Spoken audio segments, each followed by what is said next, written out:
கிறிஸ்துவின் சபையார் வழங்கும் கிறிஸ்துவின் வசனம் நிகழ்ச்சியை கேட்க உங்கள் யாவரையும் அன்புடன் அழைக்கிறோம். கிறிஸ்துவின் வசனம், இது கிறிஸ்தவர் கீதம். பரிசுத்த வேதம் பறைசாற்றும் வசனம், கிறிஸ்துவின் வசனம், இது கிறிஸ்தவர் கீதம். கிறிஸ்துவின் சபையார் வாழ்த்தி வழங்கும் கிறிஸ்துவின் வசனம், இது கிறிஸ்தவர் கீதம். கிறிஸ்துவின் வசனம், கிறிஸ்துவின் வசனம், கிறிஸ்துவின் வசனம். வேதாகம செய்தி நேரத்திற்கு வரவேற்கிறோம். Welcome to the Bible message. அன்பானவர்களே, உங்கள் யாவரையும் நம்முடைய ஆண்டவராய் இயேசு கிறிஸ்துவின் பரிசுத்தமான நாமத்தில் வாழ்த்தி வரவேற்பதில் மிகுந்த மகிழ்ச்சி அடைகிறோம். இன்றைய நாள் கர்த்தருடைய செய்தி வேளையில் பூரண புருஷன், எ பெர்ஃபெக்ட் மேன், பூரண புருஷர்களாக நாம் இருக்க வேண்டும்.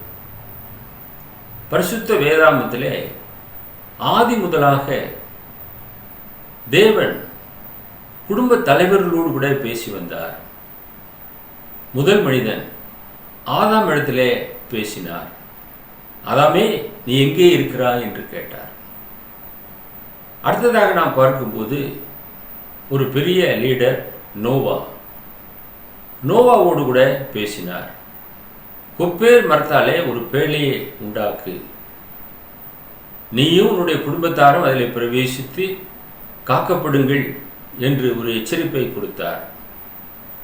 ஆபிரகாம் விசுவாசிகளின் தகப்பன், உன் தேசத்தையும் உன் இனத்தையும் உன் தகப்பனுடைய வீட்டையும் விட்டு புறப்பட்டு நான் காண்பிக்கிற தேசத்துக்கு போ என்று சொன்னார். அவ்விதமாக தன்னுடைய தேசம், தன்னுடைய இருப்பிடம் எல்லாவற்றையும் விட்டு ஆபிரகாம் கடந்து சென்றார். அன்பானவர்களே, இப்படியாக முற்பிதாக்களோடு நம்முடைய பிதாவாகிய தேவன் பேசினார் என்று நாம் அறிந்து கொள்கிறோம்.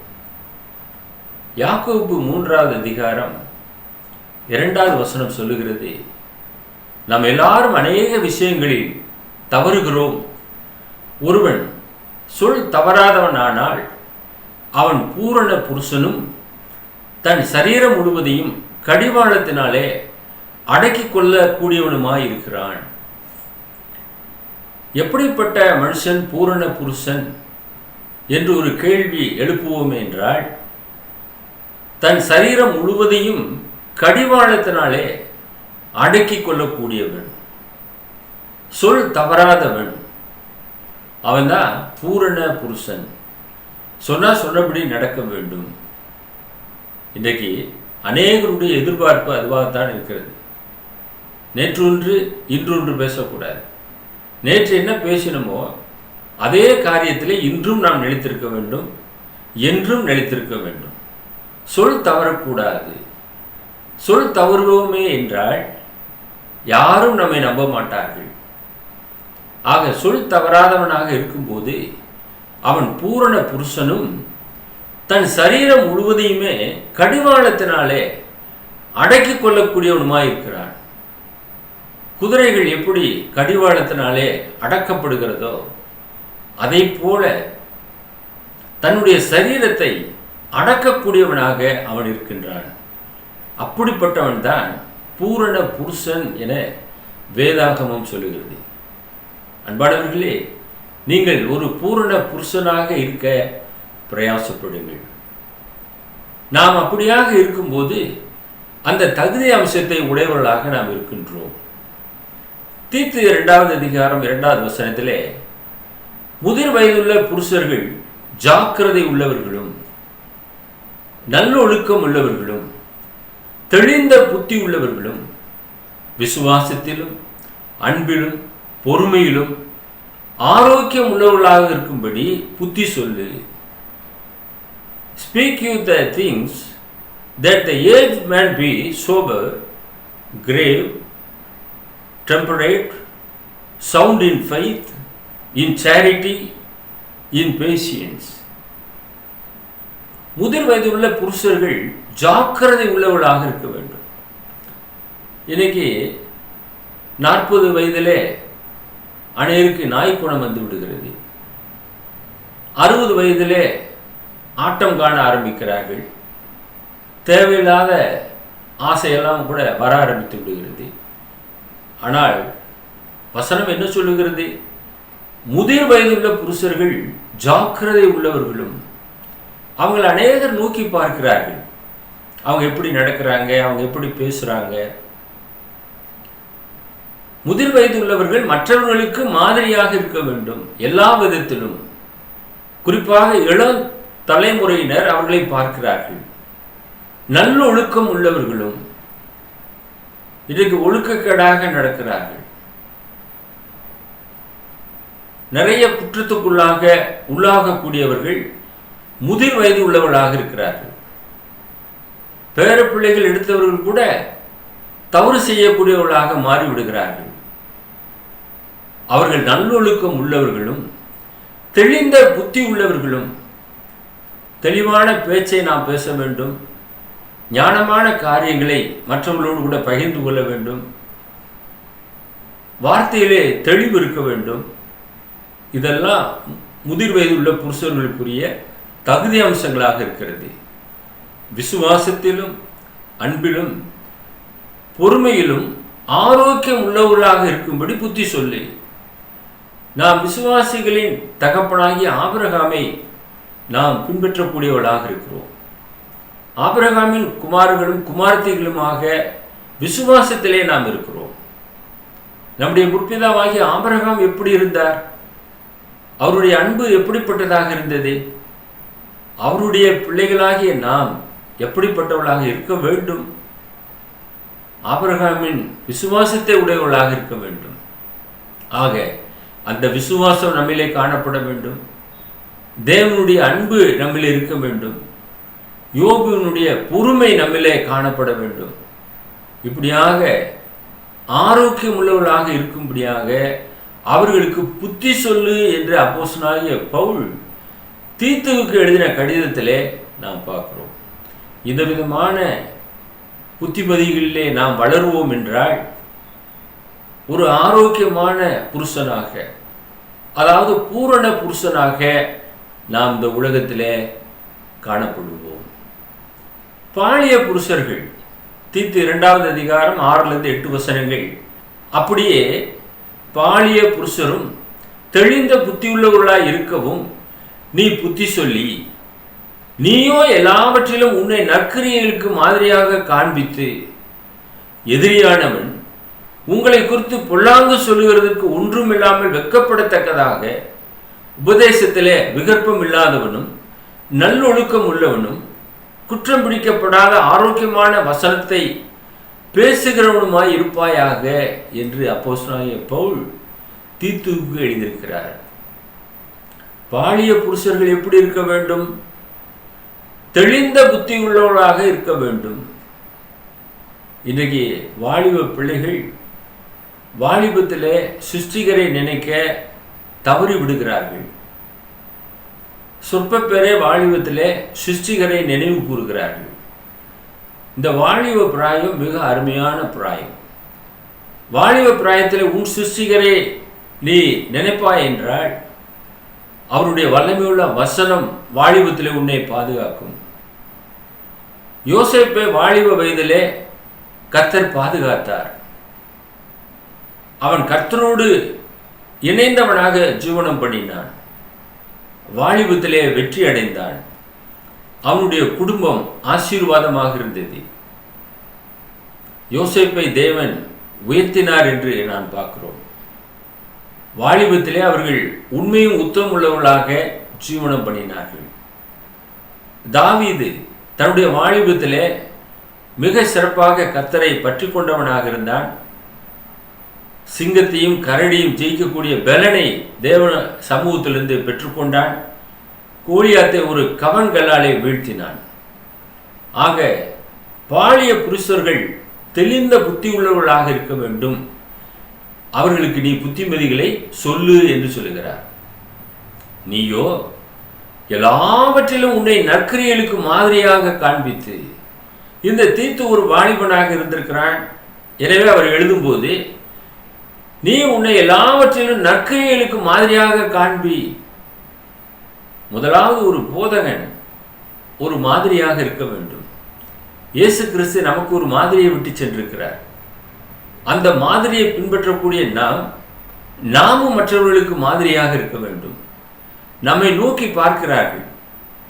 விக்கிரகங்களை அருவருக்கிற நாம் கோவில்களை கொள்ளையிடலாமா?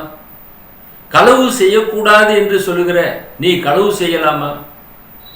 விபச்சாரம் செய்யக்கூடாது என்று பிரசங்கிக்கிற நீ விபச்சாரம் செய்யலாமா? என்னை நானே முதலாவது நான் முற்றிலுமாக கர்த்தருடைய வசனத்துக்கு ஒப்பு கொடுக்க வேண்டும். என்னை அநேகர் பார்த்து கொண்டிருக்கிறார்கள். நான் என்ன பேசுகிறேன், எதை குறித்து பேசுகிறேன். எனவே எல்லா வகையிலும் சபைக்கு முன்மாதிரியாக ஒரு போதகன் செயல்பட வேண்டியது எத்தனை அவசியமான காரியம். அன்பானவர்களே, நீங்கள் ஒரு போதகராக இருப்பீர்கள் என்றால் நீங்கள் முன்மாதிரியான ஒரு போதகராக இருக்க வேண்டும். எனவே உன்னை நற்கிரியைக்கு மாதிரியாக காண்பித்து, எதிரியானவன் உங்களை குறித்து பொல்லாங்கு சொல்லுவதற்கு ஒன்றும் இல்லாமல் வெட்கப்படத்தக்கதாக, நம்முடைய எதிராளி பிசாசானவன் எவனை வஞ்சிக்கலாம், எவனை குற்றப்படுத்தலாம் என்று சுற்றி வருகிறான். அவனுடைய ஆட்களை ஏவி நம்மை குற்றப்படுத்துவான். ஒன்றும் நம்மை குறித்து குற்றப்படுத்தக்கூடாது, அவன் வெட்கப்படத்தக்கதாக உபதேசத்திலும் விகற்பம் இல்லாதவனும் நல்ல ஒழுக்கம் உள்ளவனும். நல்ல ஒழுக்கம் மிக மிக அவசியம். ஒழுக்கக்கேடான சிந்தனைகள், தவறான பழக்க வழக்கங்கள், கெட்ட வார்த்தைகள், இவைகள் எல்லாம் ஒன்றும் வாயிலிருந்து புறப்படவே கூடாது. குற்றம் பிடிக்கப்படாத ஆரோக்கியமான வசனத்தை பேசுகிறவனுமாய் இருப்பாயாக. யாரும் நம்மை குற்றப்படுத்தி விடக்கூடாது. வாயின் வார்த்தைகளை குறித்து மிக மிக எச்சரிக்கையாக இருந்து பேச வேண்டும். இந்த ஆலோசனைகளை அப்போஸ்தலனாகிய பவுல் தீத்துவுக்கு சொல்லியிருக்கிறார். எனக்கு அன்பான சகோதரனே, சகோதரியே, தொலைக்காட்சி நேயரே, நீங்கள் ஒரு பூரண புருஷராக இருக்க வேண்டும். மற்றவர்கள் உங்களை குறித்து குறை சொல்லிவிடக்கூடாது. குறிப்பாக எதிரியானவன் குறை சொல்வதற்கு ஒன்றும் இல்லாமல் வெட்கப்படத்தக்கதாக நீங்கள் ஜீவனம் பண்ண வேண்டும். கிறிஸ்துவை உங்களிலே அவர்கள் பார்க்க வேண்டும். கிறிஸ்துவினுடைய வாசனையை நீங்கள் வெளிப்படுத்த வேண்டும். நீங்களே ஒரு நிருபமாக மற்றவர்களுக்கு இருக்க வேண்டும். அப்படியாக இருப்பீர்களா? அவ்விதமாக நீங்கள் இருப்பீர்கள் என்றால் நீங்கள் ஒரு பூரண புருஷராக இருக்கின்றீர்கள். இரண்டாவதாக, புருஷராய் இருங்கள். 1 கொரிந்தியர் 16:13 விழித்திருங்கள், விசுவாசத்திலே நிலைத்திருங்கள், புருஷராயிருங்கள், திடன் கொள்ளுங்கள். Watch you, stand fast in the fight, quit you like men, be strong. நீங்கள் புருஷராக இருக்க வேண்டும், திடன் கொள்ள வேண்டும், விசுவாசத்திலே நிலைத்திருக்க வேண்டும், விழித்திருக்க வேண்டும். விழித்திருந்து ஜெபம் பண்ணுங்கள், விசுவாசத்திலே நிலைத்திருங்கள். ஒரு முறை ஒப்பு கொடுக்கப்பட்ட விசுவாசத்திற்காக நீங்கள் தைரியமாக போராட வேண்டும். இந்த உலகத்திலே அந்த விசுவாசத்திலே நீங்கள் நிலை நிற்க வேண்டும். எபிரேயர் 11வது அதிகாரம் விசுவாச வீரர்களுடைய பட்டியல் அங்கே சொல்லப்படுகிறது. அவர்கள் விசுவாசத்திலே நிலைத்திருந்தார்கள், ராஜ்யங்களை ஜெயித்தார்கள். இன்றைக்கு நீங்களும் நானும் விசுவாச வீரர்களாக நிலைத்திருக்க வேண்டியது எத்தனை அவசியமான காரியம். எபேசியர் 5வது அதிகாரம் அப்போஸ்தலனாகிய பவுல் எபேசிய கிறிஸ்தவர்களுக்கு எழுதியிருக்கிறார். 23 மற்றும் 28 வசனங்கள். கிறிஸ்து சபைக்கு தலையாய் இருக்கிறது போல புருஷனும் மனைவிக்கு தலையாய் இருக்கிறான். அவரே சரீரத்துக்கு இரட்சகராய் இருக்கிறார். சபைக்கு தலைவர் கிறிஸ்து, குடும்பத்துக்கு தலைவர் கிறிஸ்து அல்ல. அநேகர் எழுதி போட்டிருக்கிறாங்க, இவ்வீட்டின் தலைவர் கிறிஸ்து. அப்படி நீங்கள் எழுதி போட்டிருந்தால் அதை மாற்றி போடுங்கள். அவர் சபைக்குத்தான் தலைவர். வசனம் சொல்லுகிறது, எபேசியர் 5:23, கிறிஸ்து சபைக்கு தலையாய் இருக்கிறது போல புருஷனும் மனைவிக்கு தலையாய் இருக்கிறான். ஒரு மனைவிக்கு தலை யார் என்றால் புருஷன். கிறிஸ்து சபைக்கு தலைவர். புருஷன் மனைவிக்கு தலையாக இருக்கின்றான். அவரே சரீரத்துக்கு இரட்சகராய் இருக்கிறார். 28ஆம் வசனம். அப்படியே புருஷர்களும் தங்கள் மனைவிகளை தங்கள் சொந்த சரீரங்களாக பாவித்து அவர்களில் அன்பு கூற வேண்டும். தன் மனைவியில் அன்பு கூறுகிறவன் தன்னில் தான் அன்பு கூறுகிறான். நாம் நம்முடைய சரீரத்தை எவ்வளவாக நேசிப்போமோ அந்த அளவுக்கு மனைவியிடத்தில் அன்பு செலுத்த வேண்டும். ஒரே சரீரம்தான், இருவருமே ஒரே சரீரமாக இருக்கிறார்கள். இருவர் அல்ல, திருமணத்துக்கு அப்புறம் ஒருவராக மாற்றப்படுகிறார்கள். எப்படி ஆதாம் விலா இழுவிலிருந்து ஏவாள் எடுக்கப்பட்டாலோ அதை போல ஒரே சரீரமாக மாற்றப்படுகிறோம் கிறிஸ்துக்குள்ளாக. ஆக தன்னில் தானே அவன் அன்பு கூறுகிறான். கணவன் மனைவியின் இடத்திலே அன்பு கூற வேண்டும் என பரிசுத்த வேதாகமும் சொல்லுகிறது.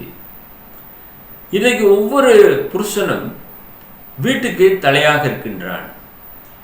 எஸ்தர் ராஜாத்தினுடைய காலத்திலே, எஸ்தர் புஸ்தகம் 1வது அதிகாரம் 22வது வசனம், எந்த புருஷனும் தன் வீட்டுக்கு தானே அதிகாரியாக இருக்க வேண்டும் என்றும் இதை அந்தந்த ஜனங்களுடைய பாஷையிலே பிரசித்தம் பண்ண வேண்டும் என்றும் அந்தந்த நாட்டில் வழங்குகிற அச்சரத்திலும் அந்தந்த ஜாதியார் பேசுகிற பாஷையிலும் ராஜாவின் சகல நாடுகளுக்கும் கட்டளை எழுதி அனுப்பினான். அகாஸ்வேரு ராஜா 127 நாடுகளுக்கு ராஜாவாக இருந்தார். இந்து தேசம் முதல் ராஜாவாக இருந்தார். அவருடைய நாட்களிலே இந்த கட்டளையானது பிறப்பிக்கப்பட்டது. அப்பொழுது வஸ்தி ராணியாக இருந்தாள். அந்த நாட்களிலே எந்த புருஷனும் தன் வீட்டுக்குத்தானே அதிகாரியாக இருக்க வேண்டும் என்ற ஒரு தீர்மானம் நிறைவேற்றப்பட்டது. எல்லா ஜனங்களுக்கும் அந்தந்த பாஷையிலே பிரசித்தம் பண்ணப்பட்டது. அன்று முதல் இன்று வரைக்குமாக ஒரு குடும்பத்தினுடைய தலைவர் புருஷன். ஆக அந்த புருஷன் எப்படிப்பட்ட ஒரு புருஷனாக இருக்க வேண்டும்? பூரண புருஷனாக இருக்க வேண்டும். அதைத்தான் வேதாகமம் சொல்லுகிறது. எனவே ஒரு புருஷன் இருக்கும்போது மனைவியானவளுக்கு அங்கே அதிகாரம் செலுத்துவதற்கு இடம் இல்லை. 1 தீமோத்தேயு 2வது அதிகாரம் 12ஆம் வசனம். உபதேசம் பண்ணவும் புருஷன் மேல் அதிகாரம் செலுத்தவும் ஸ்திரியானவளுக்கு நான் உத்தரவு கொடுக்கிறதில்லை, அவள் அமைதலாக இருக்க வேண்டும். ஒரு புருஷன் இருக்கும்போது அந்த புருஷன் தான் இந்த வீட்டுக்கு அதிகாரி, மனைவி அல்ல. அவள் அமைதலாக இருக்க வேண்டும். உபதேசம் பண்ணுவதற்கும் அதிகாரம் இல்லை, புருஷன் மேல் அதிகாரம் செலுத்துவதற்கும் அதிகாரம் இல்லை. ஸ்திரியானவளுக்கு நான் உத்தரவு கொடுக்கிறதில்லை. ஆனால் அநேக புருஷன்மார்கள் இந்த அதிகாரத்தை தவறாக பயன்படுத்துகிறார்கள். ஒரு டெசிஷன் எடுக்க வேண்டும், அந்த நேரத்தில் என்ன சொல்லுகிறார்கள்? இரு, என்னுடைய மனைவியை கேட்டு நான் சொல்லுகிறேன் என்று சொல்லுகிறார்கள். ஆலோசிக்கலாம், தவறொன்றும் இல்லை. ஆலோசனை செய்து முடிவெடுக்க வேண்டும். ஆனால் முடிவெடுக்கக்கூடிய விஷயத்தில் ஒரு புருஷன் முடிவெடுக்க வேண்டியவனாக இருக்கின்றான். அவனே வீட்டிற்கு அதிகாரியாக இருக்கின்றான். அவனை பிதாவாகிய தேவன் நியமித்திருக்கிறார் குடும்ப தலைவனாக. அந்த தலைமை பொறுப்பை அவன் வகிக்க வேண்டும். ஆபிரகாம் தானாக முடிவெடுத்தார், நோவா தானாக முடிவெடுத்தார். அப்படியாக அவர்கள் முடிவெடுத்தபடினாலே அந்தந்த குடும்பங்கள் காக்கப்பட்டது, ஆசீர்வதிக்கப்பட்டது. எனவே குடும்பத்தினுடைய பொறுப்பு குடும்ப தலைவனிடத்திலே ஒப்புவிக்கப்பட்டிருக்கிறது. அவனோடு கூட கர்த்தர் பேசிக்கொண்டு வருகிறார் என்று நாம் ஆதி முதலாக பார்க்கிறோம். ஒரு குணசாலியான ஒரு ஸ்திரீ தன்னுடைய புருஷனுக்கு கிரீடமாக இருக்கிறாள் என்று நீதிமொழிகள் 12:4 சொல்லுகிறது. குணசாலியான ஸ்திரீ தன் புருஷனுக்கு கிரீடமாய் இருக்கிறாள். லட்சை உண்டுபடுகிறவளோ அவனுக்கு எலும்பு உருக்கியாய் இருக்கிறாள். பிரியமானவர்களே, ஒரு குணசாலியான ஸ்திரியாக சகோதரிமார்கள் இருக்க வேண்டும். அன்பான சகோதரிமார்களே, நீங்கள் உங்களுடைய புருஷனுக்கு கிரீடமாக இருக்க முயற்சி எடுங்கள். ஒரு புருஷனுடைய முன்னேற்றத்திற்கு ஸ்திரீனுடைய பங்கு மிக அவசியமாக இருக்கிறது. நீங்கள் அவருடைய முன்னேற்றத்திற்கு உதவியாக இருக்கும்போது அவருடைய தலையிலே நீங்கள் கிரீடத்தை சூட்டுகிறீர்கள். அநேகருடைய பாராட்டை நீங்கள் பெறுவீர்கள். எனவே குணசாலியான ஸ்திரியாக இருந்து கொண்டு உங்களுடைய புருஷன்மாருக்கு கிரீடமாக இருக்க பிரயாசப்படுங்கள். பூர்வ ஸ்திரீகள் இப்படியாக இருந்தார்கள். 1 பேதுரு 3:5 வாசிக்கிறோம். இப்படியே பூர்வத்தில் தேவனிடத்தில் நம்பிக்கையாக இருந்த பரிசுத்த ஸ்திரீகளும் தங்களுடைய புருஷர்களுக்கு கீழ்ப்படிந்து தங்களை அலங்கரித்தார்கள். பூர்வ ஸ்திரீகள் சாராள் எல்லாம் பார்க்கும்போது ஆபிரகாமே ஆண்டவனே என்று அவனுக்கு கீழ்ப்படிந்திருந்தாள். அலங்கரித்தார்கள், தங்களை பக்தி உள்ள நடக்கையினாலே அலங்கரித்தார்கள். தேவனிடத்திலே நம்பிக்கையாக இருந்தார்கள். அந்த விதமான ஒரு நம்பிக்கையுள்ள ஒரு ஸ்திரீகளாக நீங்கள் இருக்கும்போது தேவனுடைய மெய்யான ஆசீர்வாதத்தை நீங்கள் பெற முடியும். மூன்றாவதாக, தேவனுடைய திட்டம் என்னவாக இருக்கிறது? பூரண புருஷர்களாக உருவாக வேண்டும் என்பது தேவனுடைய திட்டமாக இருக்கிறது. எபேசியர் 4வது அதிகாரம் 11-15 வசனங்கள். மேலும் நாம் அனைவரும் தேவனுடைய குமாரனை பற்றும் விசுவாசத்திலும் அறிவிலும் ஒருமைப்பட்டவர்களாகி கிறிஸ்துவனுடைய நிறைவான வளர்ச்சியின் அளவுக்கு தக்கதாக பூரண புருஷராகும் வரைக்கும் பரிசுத்தவான்கள் சீர்பொருந்தும் பொருட்டு சுவிசேஷத்தின் வேலைக்காகவும் கிறிஸ்துவின் சரீரமாகிய சபையானது பக்தி விருத்தி அடைவதற்காகவும் அவர் சிலரை அப்போஸ்தலராகவும் சிலரை தீர்க்கதரிசிகளாகவும் சிலரை சுவிசேஷகராகவும் சிலரை மேய்ப்பராகவும் போதகராகவும் ஏற்படுத்தினார். நாம் இனி குழந்தைகளாய் இராமல் மனுஷனுடைய சூதும் வஞ்சிக்கிறதுக்கு ஏதுவான தந்திரமுள்ள போதகமாகிய பலவித காற்றினாலே அலைகளைப் போல அடிபட்டு அலைகிறவர்களாய் இராமல் அன்புடன் சத்தியத்தை கைக்கொண்டு தலையாகிய கிறிஸ்துவுக்குள் எல்லாவற்றிலேயும் நாம் வளர்கிறவர்களாய் இருக்கும்படியாக அப்படி செய்தார். இது தேவனுடைய ஒரு உன்னதமான திட்டம். நாம் அனைவரும் தேவனுடைய குமாரனை பற்றி விசுவாசத்தில் அறிவில் ஒருமைப்பட்டவர்களாகி நாம் வளர வேண்டும், நிறைவான வளர்ச்சி அடைய வேண்டும், பூரண புருஷராக வேண்டும் என்பதற்காக தேவன் என்ன செய்தார்? பரிசுத்தவான்கள் சீர்பொருந்தும் பொருட்டாக சுவிசேஷத்தின் வேலைக்காகவும் கிறிஸ்துவின் சரீரமாகிய சபை, கிறிஸ்துவின் சபை என்பது ஆத்துமாக்களாலே சேகரிக்கப்பட்ட சபை தான் கிறிஸ்துவின் சபை. அது சரீரமாகிய சபை, அநேக அங்கத்தினர்களை கொண்ட சபை, ஒரே சபை. ஒருமனப்பட்டு பிதாவாகிய தேவனை நாம் ஆராதனை செய்கிறோம். அவர்கள் கிறிஸ்து இயேசுவுக்குள்ளாக அந்த ஒரே சரீரத்தில் இணைக்கப்படுகிறார்கள். எனவே அந்த சரீரமாகிய சபை வளர்ச்சி அடைவதற்காக அவர் என்ன செய்தார்? சிலரை அப்போஸ்தலராக தேர்வு செய்தார், சிலரை தீர்க்கதரிசிகளாக ஏற்படுத்தினார், சிலரை சுவிசேஷகராக ஏற்படுத்தினார், சிலரை மேய்ப்பராக மூப்பர்களாக போதகர்களாக ஏற்படுத்தினார். எனவே நாம் இனி குழந்தைகள் அல்ல. வஞ்சிக்கிறதுக்கு ஏதுவான தந்திரம் உள்ள போதகங்களுக்கு நாம் செவி கொடாமல் அன்புடன் சத்தியத்தை கைக்கொண்டு தலையாகிய கிறிஸ்துக்குள்ளே நாம் வளர வேண்டும் என்பதற்காக, பூரண புருஷர்களாக ஆக வேண்டும் என்பதற்காக தேவன் இப்படி செய்தார். இது தேவனுடைய ஒரு உன்னதமான திட்டமாக இருக்கிறது. ஆண்டவர் இயேசு 12 பேரை தேர்வு செய்தார். வசனம் தெளிவாக சொல்லுகிறது. அங்கே யாராவது சகோதரிமார்கள் இருந்தாங்களா? எல்லாமே புருஷர்கள், பூரண புருஷர்கள். மார்க்கு 3வது அதிகாரம் 14-15 வசனம்.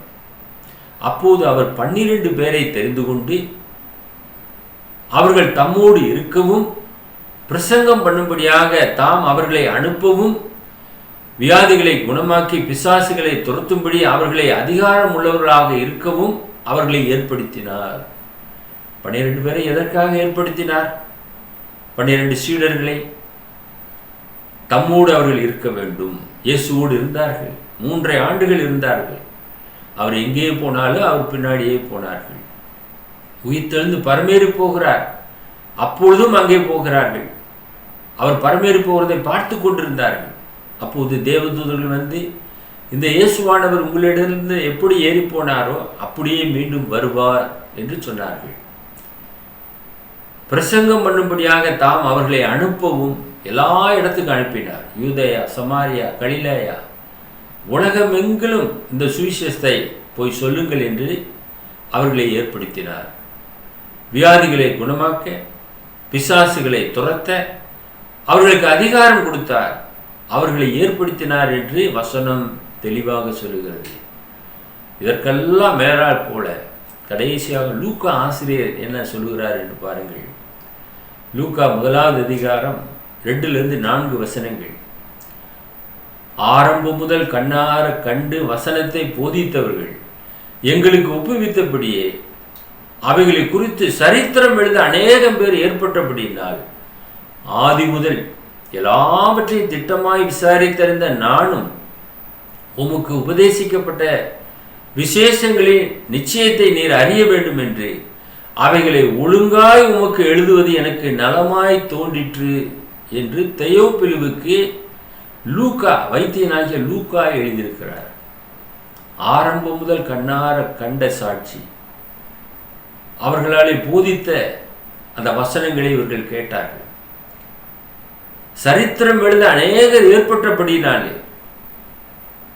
ஆதி முதலாக எல்லாவற்றையும் திட்டமாக விசாரித்த அறிந்த பின்பு நானும் உமக்கு உபதேசிக்கப்பட்ட விசேஷங்களின் நிச்சயத்தை நீர் அறிய வேண்டும் என்று அவைகளை ஒழுங்காக எழுதி உமக்கு தெரிவிப்பது எனக்கு அவசியமாக தோன்றிற்று. எவ்வளவு தெளிவாக லூக்கா எழுதியிருக்கிறார் என்று பாருங்கள். ஒரு வைத்தியன், மிகவும் அதிகமான ஆராய்ச்சியில் இருந்த ஒரு வைத்தியன், முழுவதுமாக தன்னை அர்ப்பணம் செய்து இந்த காரியத்தை எழுதியிருக்கிறார். ஒரு பூரண புருஷனாக இந்த காரியத்தை அவர் செய்திருக்கிறார். அன்பானவர்களே, ஆதி அப்போஸ்தலர்கள் பூரண புருஷர்களாக இருந்தார்கள். அவர்களை எடுத்து தேவன் வல்லமையாக பயன்படுத்தினார். நம்முடைய ஆண்டவராய் இயேசு கிறிஸ்து அவர்களை ஏற்படுத்தினார். மார்க் எழுதின சுவிசேஷத்திலே நாம் வாசிக்க கேட்டோம். அவர்களுக்கு அதிகாரம் கொடுத்தார். பிரசங்கம் பண்ணக்கூடிய காரியம், வியாதிகளை குணமாக்கக்கூடிய காரியம், பிசாசுகளை துரத்தக்கூடிய அதிகாரம், இவைகளெல்லாம் அவர்கள் கொடுத்தார். அவர்கள் தம்மோடு கூட இருக்கும்படியாக பயிற்சி அளித்தார் என்று பார்க்கிறோம். அவர்களை தேர்வு செய்தார். அவர்கள் எல்லாருமே பூரண புருஷர்கள். எனவே நீங்கள் நானும் பூரண புருஷர்களாக இருக்க வேண்டும். அப்போஸ்தலனாகிய பவுல் தீமோத்தேயு, தீத்து போன்றவர்களுக்கெல்லாம் எழுதும்போது பூரண புருஷர்களாக இருக்கும்படியாக புத்திமதிகளை சொல்லுகிறார். ஒரு வாலிப பிராயத்தில் இருக்கிற ஒரு புருஷன் எப்படியாக இருக்க வேண்டும், அதை குறித்ததான ஒரு புத்திமதிகளை சொல்லுகிறார். அன்பானவர்களே, இச்செய்தியை கேட்டுக்கொண்டிருக்கிற நீங்கள் ஒரு பூரண புருஷனாக இருக்க வேண்டும். எ பெர்ஃபெக்ட் மேன். ஒரு பூரண புருஷன் முழு தகுதி அம்சத்தை உடையவனாக அவன் மாறுகிறான். அவனை ஒரு குடும்பத்திற்கு ஒரு தலைவனாக தேவன் தேர்வு செய்கிறார். அவனாலே அந்த குடும்பம் கட்டப்படுகிறது. உலக அழிவிலிருந்து காக்கப்படுவதற்கு அந்த குடும்பத்தை தேர்வு செய்கிறார். உங்களுக்காக நாங்கள் பாரத்தோடு ஜெபம் பண்ணுகிறோம். எங்களை நேசித்து வழிநடத்துகிற பரலோகத்தின் பிதாவே, பூரண புருஷர்களை குறித்து நாங்கள் தியானம் செய்தோம்.